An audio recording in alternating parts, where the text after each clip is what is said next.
Guess who's back, back, back, back again, again, again. Scottie's back, back, back. Tell a friend. We have got the BMW Championship. That was some cringeworthy stuff to start the pod for Mitch. I know if any of you are on golf Twitter and saw Dan Rappaport's mix or cover of Eminem's Guess Who's Back, it was actually kind of lit. I sent it to Mitchell. He didn't really watch it. We're going to talk about Scottie Scheffler's just final dominance and what it meant for the FedEx Cup playoffs this coming week. We're down to the last 50 players. BMW Championship being hosted at Bellerive. We'll talk about Bellerive. We'll give you our picks. And then, of course, since it's a Wednesday, we'll give you our WTF Wednesday. All right, let's tee it up.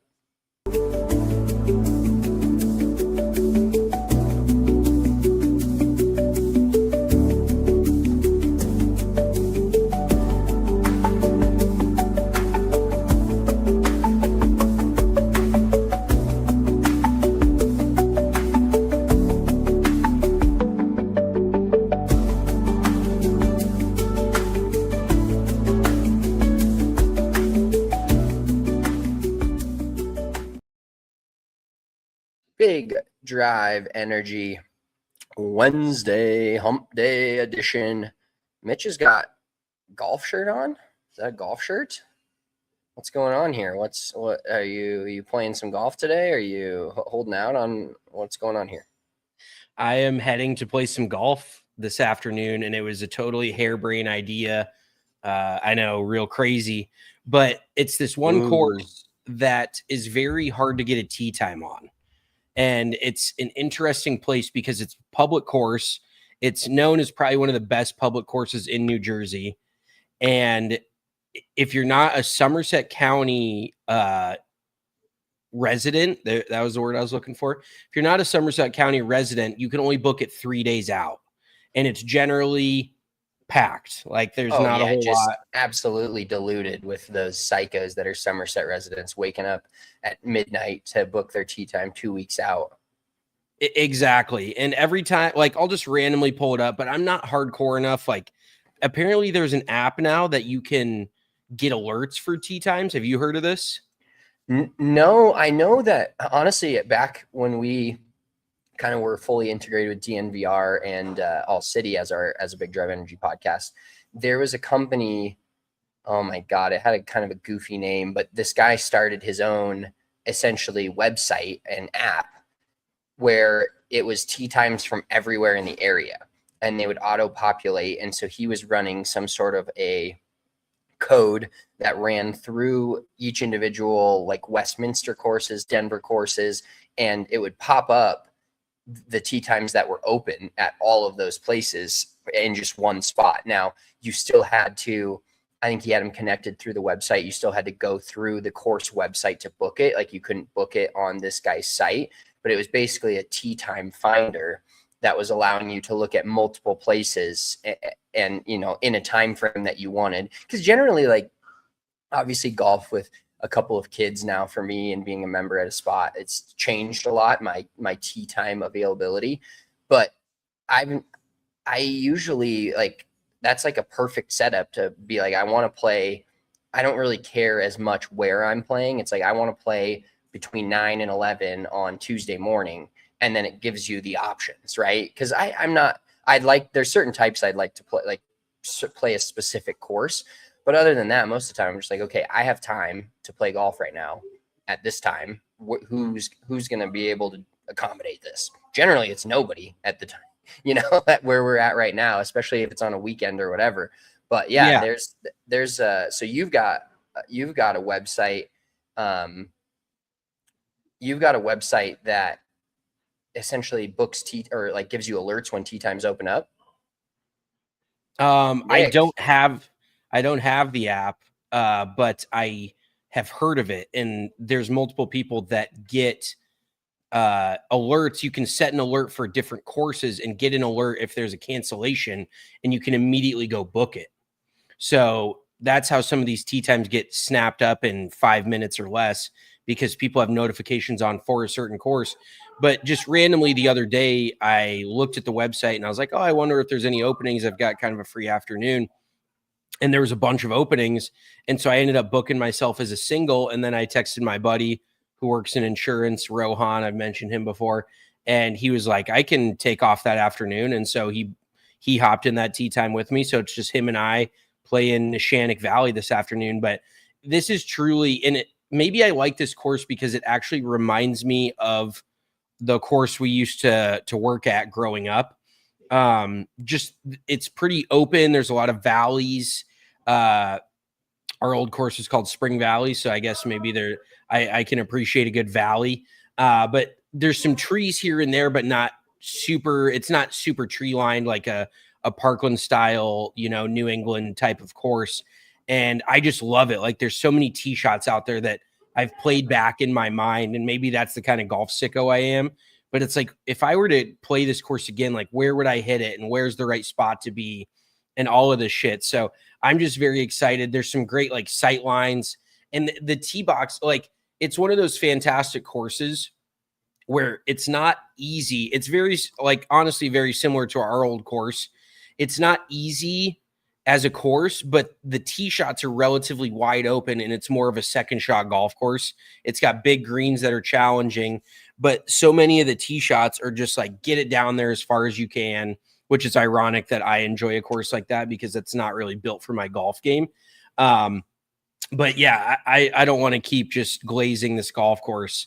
I am just very much looking forward to getting out there because I don't think I've played there in like 2 years, or maybe I played there early last season and I haven't played since, because usually you end up having to get a hookup with a friend that lives in Somerset County for him to make the tee time.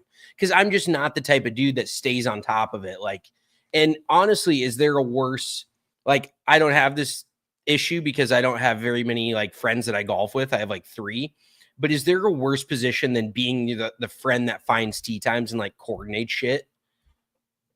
No, I absolutely do not want to do that at all. Like for me, I work that backwards.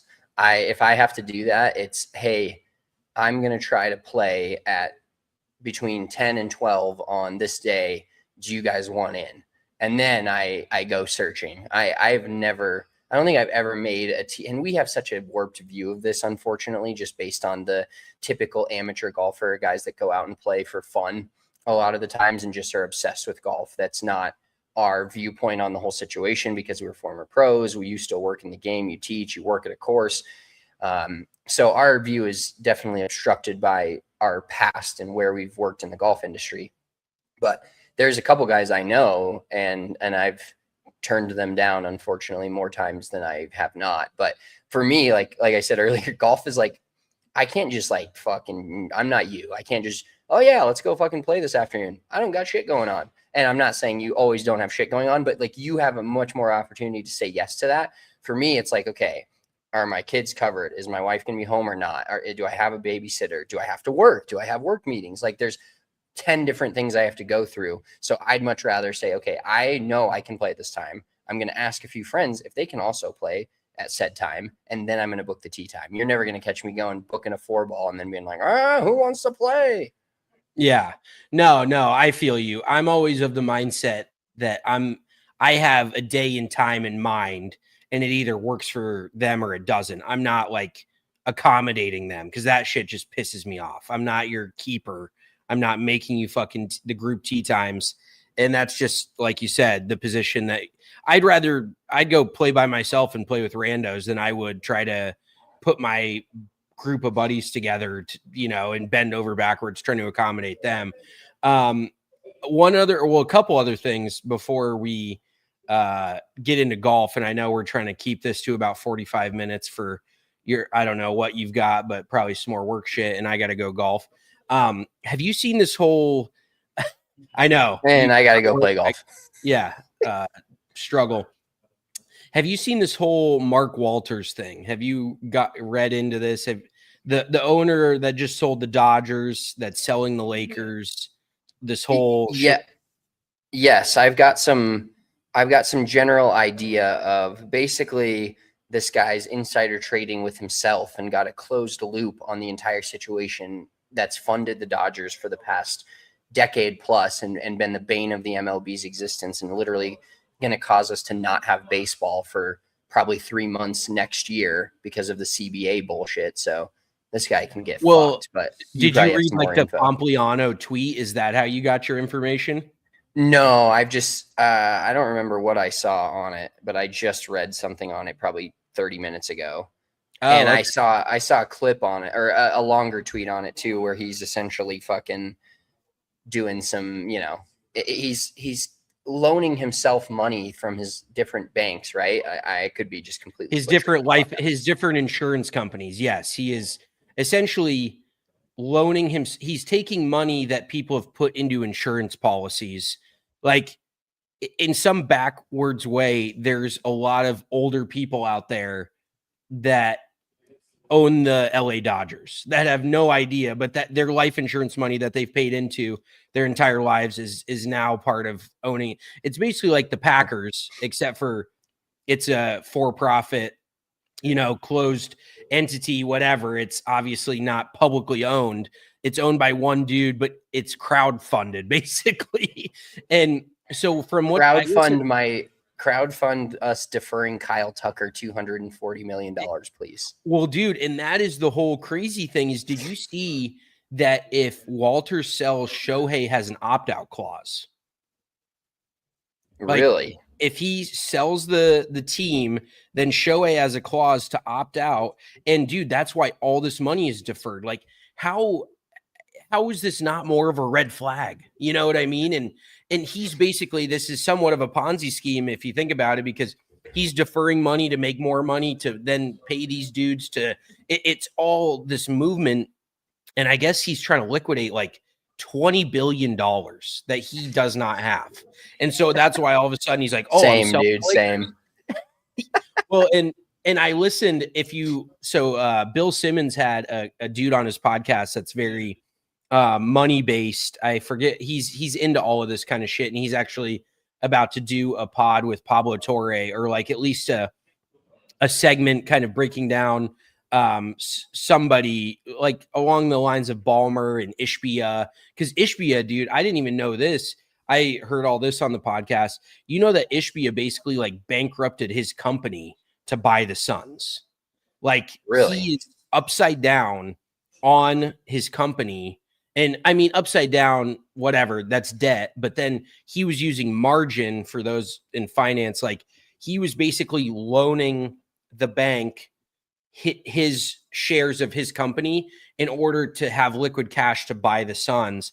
And he owns a mortgage company, which is obviously volatile. And this is when rates were low and mortgages were crazy. And now rates are high and mortgages have hit a standstill. And his company shares are worth like $1 a share. And he's basically getting completely fucked. He just had to go get emergency funding from another bank to not go underwater on his mortgage company. And this is all while he's paying like, and this is the crazy part is, you know, we bitch it about ownership, not paying this guy, not paying that guy. There's so much on their end. Like, he was basically paying Bradley Beal out of his pocket. Like the deferred money, through, the tree company through Greener Pastures Arborist. But yeah, but it wasn't through like a backdoor fund. It was just through he was pulling $600 million a year out of his mortgage company in order to fund this Suns purchase, and then a lot of the contracts with Kevin Durant, with Bradley Beal, and he was making big swings, and then he ends up having to pay these guys guaranteed money, all while his company is in the shitter, and he's basically going to lose his mortgage company just to own the asset. Like it is such a fucking crazy story. But I thought that the Mark Walters thing, like, here's a crazy theory. Do you think that all these MLB owners like came together and were like, have this guy investigated, because they're all the ones getting fucked by Mark Walters and this whole soon to be lockout, and that's why they need a salary cap, because Walters is throwing around these crazy numbers, and it's all through a backdoor local TV deal that they were making hundreds of millions of dollars off of. Did you see he tried to liquidate that as well? No. And that was something that had been bankrupt and then established with some sort of sweetheart scenario because it was bankrupt for the next X amount of years. Dude, I always think I have money problems until we start talking about any types of ownerships or sports in general. And I'm like, my shit is so it's so minuscule. It's fucking invisible compared to some of the shit that these guys deal with. That old saying, more money, more problems, right? Mo money, mo problems. But last crazy thing I just remembered. So when Walters went to buy the Lakers, because that's the thing is nobody really has this much money. No, unless it's legacy, like the Cronkies have owned teams for forever and built up a bunch of equity. But these new owners buying, not very many people have the amount of money it takes to pull off this kind of deal. And obviously they're bringing in outside investors, but if you want to be the majority stakeholder, so we know that Magic Johnson was a part owner of the Lakers. I don't know if he still is or not, but when Mark Walters came in last year and bought the Lakers, it was all this kind of backdoor, like, I guess he got a lot of funding from Abu Dhabi in, the United Arab Emirates. So everyone, like, he was getting money from there. But then all of a sudden, like a month later, after Mark Walters buys the Lakers, Magic Johnson gets transferred ownership of a life insurance company. So Walters is like moving his assets. He's just doing all this backdoor crazy shit. So now all of a sudden, Walters owned like 5 or 6 insurance companies. Now just Magic Johnson owns one of them. And there was no, like, I don't know if there's a public filing on it, but it is fucking insane, dude. Like the money moving around behind the scenes. And now he's trying to liquidate, like I said, the Lakers and Dodgers local TV rights that were worth like $8 billion.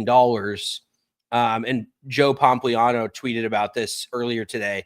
And he's trying to get some sort of lump sum because the bank is come knocking for the debt that he took out to buy these teams on all these like insurance policies. And so he needs to liquidate like everything. And basically it sounds like he's going to go to prison, which is good. He should go to prison for what he did to Major League Baseball and the sport that we love.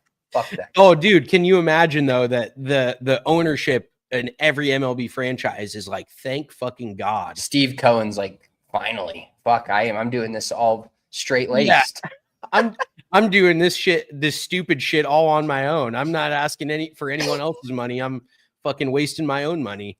Yeah, and I mean that kind of leaves Cohen and the Walton family that bought the Broncos and Steve Penner.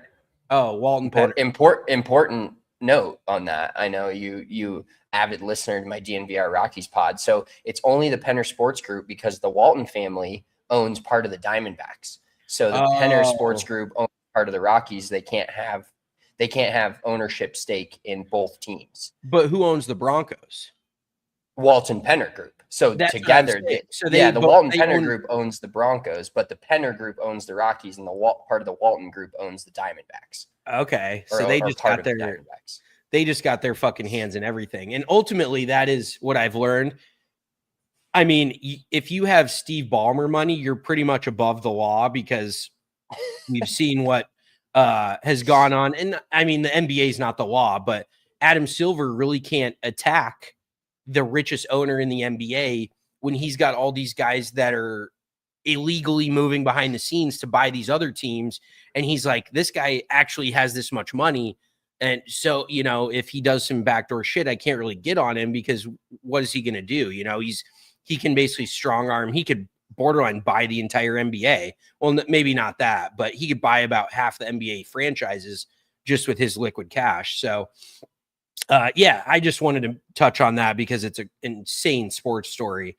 And then there's another story for WTF Wednesday that I think is pretty funny as well. But yeah, maybe depending on what happens with Walters, maybe we don't have an MLB lockout. Maybe all these owners are like, okay, we'll just go back. Everyone's kind of spending the same money, Yeah. Everyone's kind of got their own budget and they live by that. And there's not a fucking mogul that's just destroying everyone's fucking life. Last thought, and if Shohei opts out would be sick. Dude, that's what I was just going to say. If Shohei opts out and the Penners buy the Rockies outright and they just try to hand Shohei non-deferred $500 million check. contract. Yeah. fucking you write it up. And I guess I think I mentioned this, but I guess Shohei is making like 125 mil a year just on endorsements right now, anyways. Oh, So it's not dude, like he New needs the Balance. money. New Balance is no. I mean, he still got to pay. He still has to pay all the legal fees for fucking sending his poor translator to prison and cover all his gambling debts. But other than that, I think he's doing pretty good liquid wise. Yeah, no, he's doing just fine, but very, very interesting. Ooh, that was a synchronized Zin entry. I like that. Synchronized swimming, synchronized zinning. All right, let's get into some golf and talk about Bellerive. So BMW Championship this weekend for those of you guys that are kind of in on the golf scene or pay attention to the playoffs. So the first event of the playoffs, which is now this year's changed to only the top 70 players last week, the Memphis St. Jude. That is always played at the same location. Of course, all of this will be changed by 2028, but as of right now, this is how it looks. And then the BMW Championship, which was hosted here in Colorado just a couple of years back. Mitch and I got to cover it. Great time out there at Castle Pines. By the way, did you hear? Oh, you don't watch the Rockies, but last night, yesterday, Mookie Betts played Castle Pines before the game. And I heard he's really good at golf too. Yeah, he's a fucking stick. But anyways, so we got to go to Castle Pines, but the BMW travels. And Bellerive is an interesting location from a standpoint of that it's got some serious major championship history. It hosted the 100th PGA Championship in 2018, which I'm going to look for some YouTube clips on that or highlights because Brooks Koepka and Tiger Woods were going at it. This is almost 10 years ago now. Brooks Koepka ended up finishing 2 shots ahead and winning the PGA against Tiger Woods, which 2018 was part of his comeback. I believe is that the same year that he won the Masters. So he won the Masters and then went to the PGA at Bellerive and finished second. I think that was the same year. But it's got some serious championship history.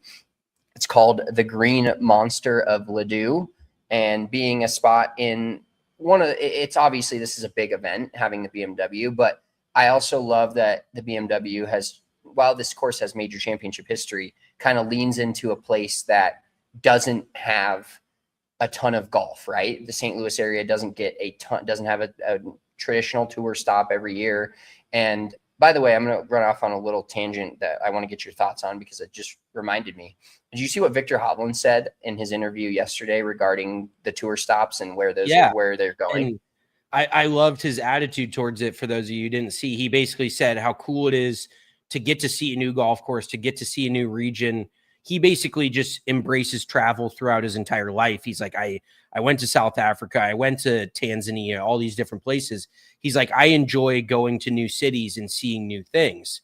Actually, Jeff, I just checked the weather down in St. Louis, and it is not nearly as bad as Memphis. The whole week is like mid to low 80s, which is kind of shocking because I thought it was going to be hotter than 3 rats fucking in a wool sock out there. And apparently it is going to be relatively mild. But yeah, the humidity in like Missouri.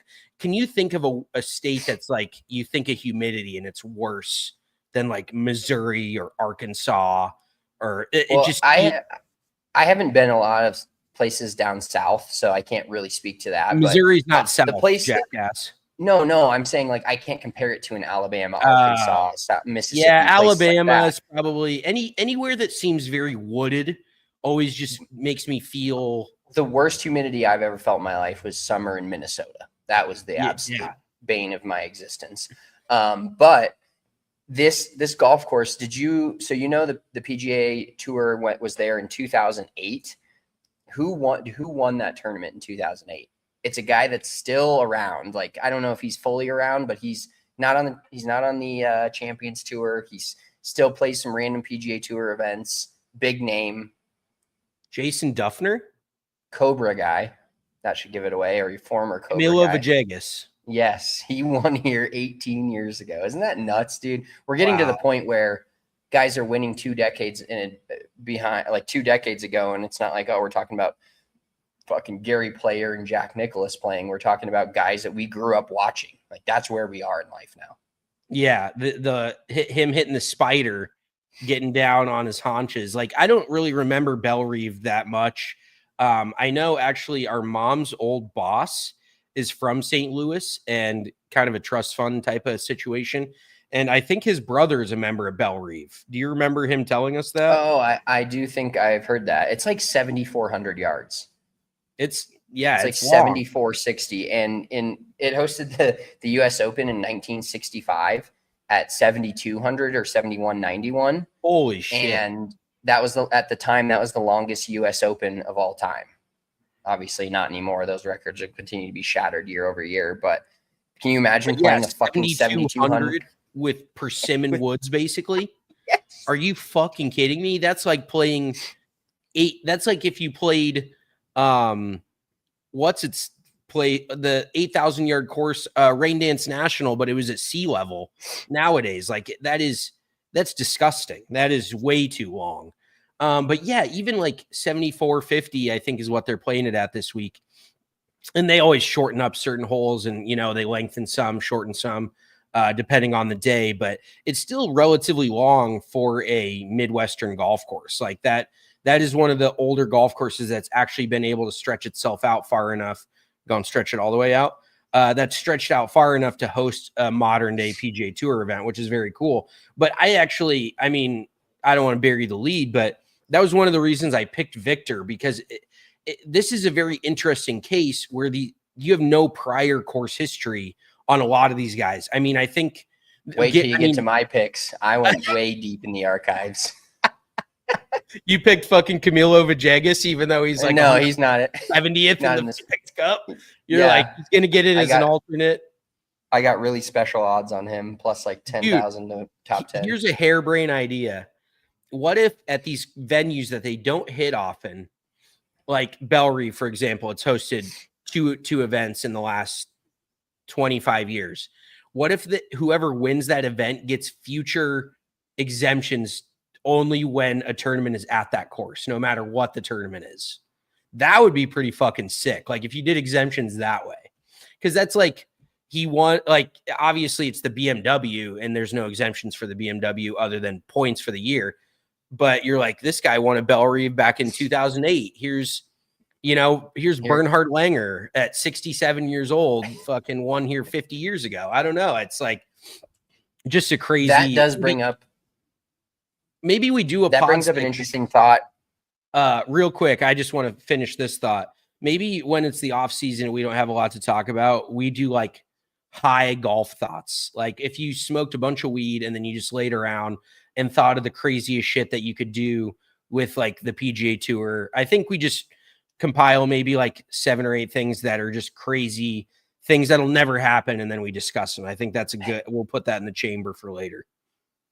I like that. Well, my thought was thinking about just like exemptions is what the PGA Tour will look like when it goes to 2028 and the schedule changes. And, X players like, oh, I won this fucking tournament that was not a opposite field event. Now it's a Challenger Series event. It'll be interesting to see the dynamic of what the schedule change and the guys that do have certain exemptions and how those end up playing out. Real quick on Bellerive too, wanted to mention they have the Ridge. The Blue Monster, there's the Bear Trap, there's a couple of different or the Green Mile, I should say, at Quail Hollow. The Bellerive has the Ridge, which is 14, 15, and 16, which is basically the tougher stretch on the golf course, right? And it's fun that it's on the back 9, the last couple of holes before you get to 17, 18. But they have what's your thoughts on a 3-hole stretch with a nickname? I'm a big proponent of it. Yeah, I like it, but unfortunately, a lot of times it doesn't live up to the hype. I mean, maybe at a place like Bellerive that's hosted a lot of these championships and it is PGA Tour quality, but there's a lot of local courses that like to do this, and I love where their head's at with it. But a lot of times you're like, that was just a tough stretch of hole, like not even that tough. It's definitely doing a little extra. But while I was thinking about it, I don't want to jump around too much, but on the terms of Championship Series, Challenger Series, they just announced this week that Muirfield is going to the RBCs, or I'm sorry, is it even the RBC anymore? What the fuck's it called? The one they host at Muirfield at Jack's Place is going to continue to be a Championship Series. It was a signature event. It has now been slotted into the Championship Series. So they've kind of made a few of these announcements. And that one is going to maintain championship status, which makes a lot of sense. But that was all I had on that. All right. Well, back to Bellerive. Bellerive is one of only 3 courses in the United States that's hosted all 4 traveling professional men's events. So that would be the US Open, the US Senior Open, the PGA Championship, and the Senior PGA Championship. One of 3 courses. Wow. That's a fun fact. Now, fun facts. I got plenty of them. So and Bellerive will host the 2030 President's Cup. So not the next one after this year, but the 2030 President's Cup will be hosted at Bellerive. Do we want to get into maybe some picks or some preview of the event, the top 50? And obviously, I think I sent this to you. Let me find it again, kind of where guys need to finish. So now we know, obviously, there's 50 guys going down to 30. And the memorial is what you were looking for, by the way. There we go. Thank you. Oh, I didn't send this to you. Fuck. Okay, well, I'll try to find that. I was just going to say, I was just going to say, you were talking about guys that need to be in and out that are like kind of on the bubble. And I actually like this pick even more now. Gary Woodland is sitting at 31. He is 1 spot out. He's got something to play for. Obviously, they all have plenty to play for, but to get into the Tour Championship guarantees you another somewhat big check. So we've got Gary Woodland at 31. We have JT Poston at 32 and Nikolai Højgaard at 33. And then we have Kurt Kitayama, fuck him, at 28. Bud Cauley at 29. Ricky Fowler at 30. He needs to do his best Jordan Spieth impression and just not play well this week, because we don't need to see Ricky Fowler, as much of a fan favorite as he is, as much as everyone loves him. He has not competed and then it would be so much poetic justice if Ricky Fowler like gets in on the number and then goes and wins the Tour Championship or some stupid shit like that. By the way, did you see that Scottie Scheffler already locked up the year-long money, the year-long bonus? Which is kind of insane, considering I know he's had a great year in terms of everybody else other than him, but his lack of winning. And, because we've seen, I think it was just Lucas Glover recently won 2 playoff events, back-to-back playoff events. So it's not out of the question that somebody else could do that in this week at the BMW and then win the Tour Championship. But yeah, he just had a monumental year in everyone else's standards except for his, and just goes to show you when you don't necessarily win, Scottie's not gotten forgotten this year. But I mean, if Daniel Rappaport's going to throw out a he's back when he never really left, like that's how dominant he is. The fact that he cannot win all year, essentially, finish with a bunch of runner-ups, and then go on to just dominate a first playoff event, and everybody's like, oh my God, nobody has a chance. And here's another interesting subject. I know we're kind of up against the clock on this one.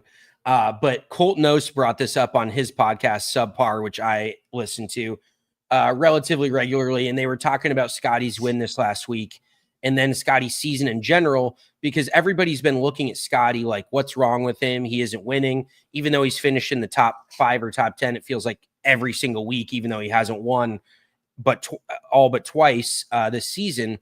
Everyone's like, oh, Scottie can't putt. He's garbage, blah, blah, blah. He doesn't have the staying power. And then Rory McIlroy comes out last week and finishes 66th, and nobody bats an eye. They're like, oh, he just had a few weeks off. He's just getting back into it. If Scottie finished DFL, the golf world would be on fire. Everyone would be talking about what's wrong with Scottie. Has he lost it? So the perception of like consistency, and Rory's always been the long ball hitter. Like Scottie is the Tony Gwynn of golf. Every week he brings it. If he wins, if he finishes 2nd, 5th, it's good every week. I would compare Rory to like Ken Griffey or a Barry Bonds. I mean, Barry Bonds hit for pretty good average, but it feels like there's weeks when Rory is just like, it looks like he's never picked up a golf club before. And to my credit, I've been a consistent Rory hater. I've officially decided I am going to go this whole year in the one and done without picking Rory, which obviously was a mistake at the Masters, but there's a few guys who picked him to at the Masters. I'm like, that's fucking stupid, even though he won back-to-back. Like, excuse me. Nobody would have expected him to win back-to-back Masters. But I'm going a whole season without picking Rory. And it just is another testament to Scottie's consistency. Like, he finishes third. Everyone's like, what's wrong with Scottie? Rory finishes DFL in a 70-person field with 2 WDs. And everyone's like, oh, it's just Rory having, he hasn't played in a little bit. He's fine.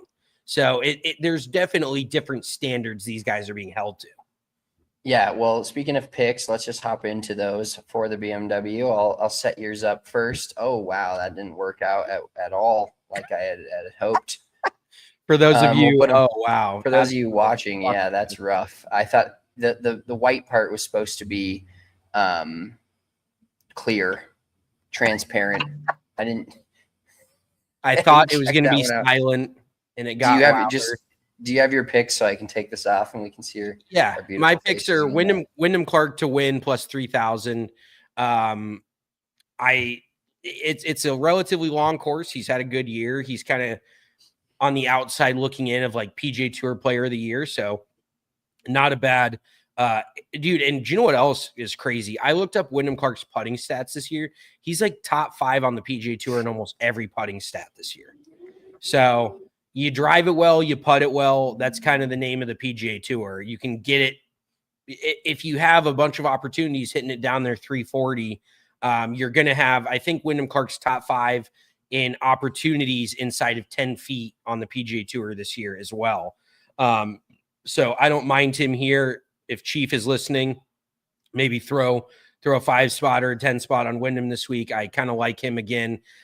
Gary Woodland played well here in 2018, and that is about as far back. I know you're going pretty far back as well, but he's 31. I didn't even know that when I picked him, but he's 31 in the FedEx Cup rankings.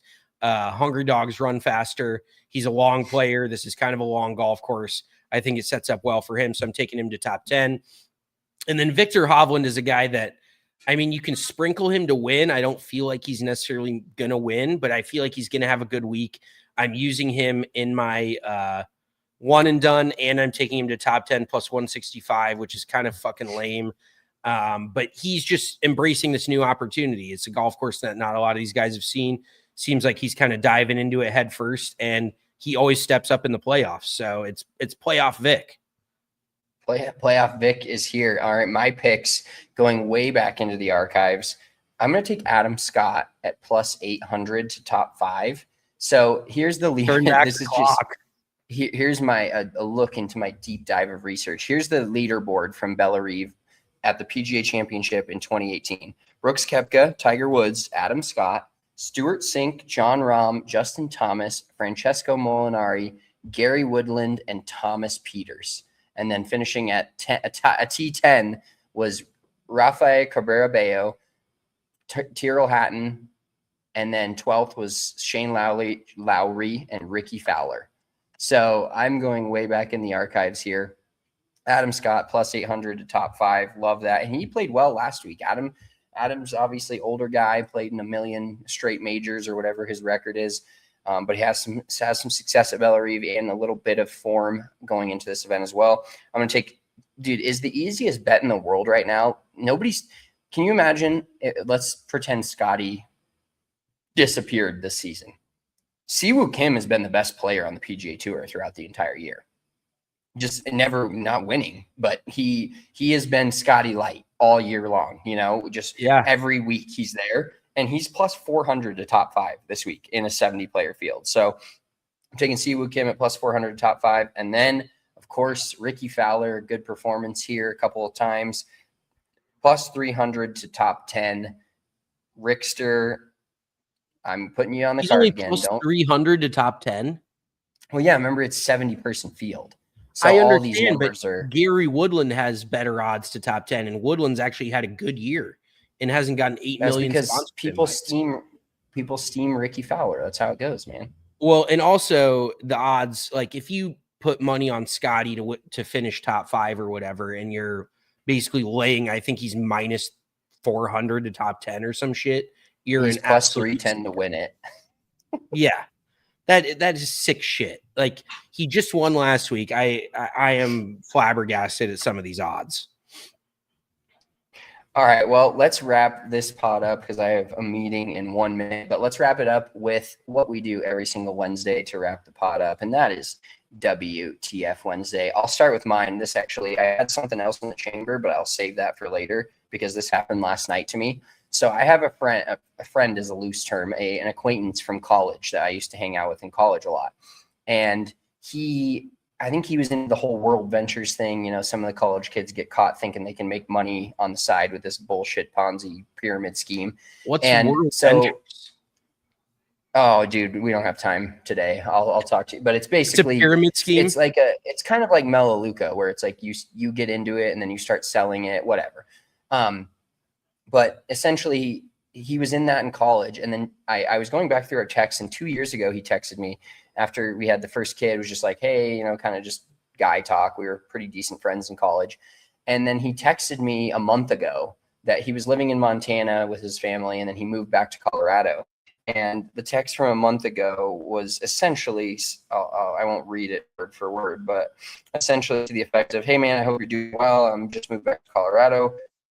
My wife and I were talking to people we'd love to reconnect with. Time the next couple of weeks, you'd love to catch up, blah blah. Didn't answer, right? I'm like, okay, I don't have time for this. I don't have time for my own current things. I'm not gonna just fucking start doing this.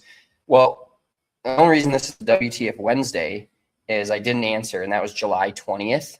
He went in and emphasized his own text yesterday to me from a month ago. And I was like, buddy, that if you didn't think I was answering before, I don't think I'm never, I might block your number at this point. You might go to green text with me. Well, and you know, it's just a follow up on business for him. He's like, I need to go 100%. Follow up on the people I reached out to a month ago, and it's under some guys, and then you get face to face with him and he's trying to sell you shit. And you know, I respect all hustles. I'm not a hustle adverse. We're all about side hustles, but that's under the guise of friendship. Like, just come out and say you want me to buy some shit from you, and I'll tell you no via text message, and then we'll be good. Do you want to create generational wealth for yourself? It's like, yeah, buddy, I'm at my 9 to 5 trying to do that right now. I just bought more of the S&P 500, dude. That's my best bet right now. That's fucked. Especially like if you get no reply, or if you're, you know, you text back and be like, you know, maybe, and then he goes back and follows up, whatever, but no reply and then going back, that's crazy. My WTF Wednesday is, well, there's a couple of them, but we can talk about this next time. The one top of mind is one of these kids I've been giving lessons to all summer. He's in like his early 20s. Cool dude. He is obsessed with going to the movie theater. Like, he goes and sees all these new movies. And that's old school right there, dude. And I think the movie theater's kind of making a comeback a little bit. But he apparently there was this Barbenheimer thing a couple years ago when Barbie and Oppenheimer came out at the same time.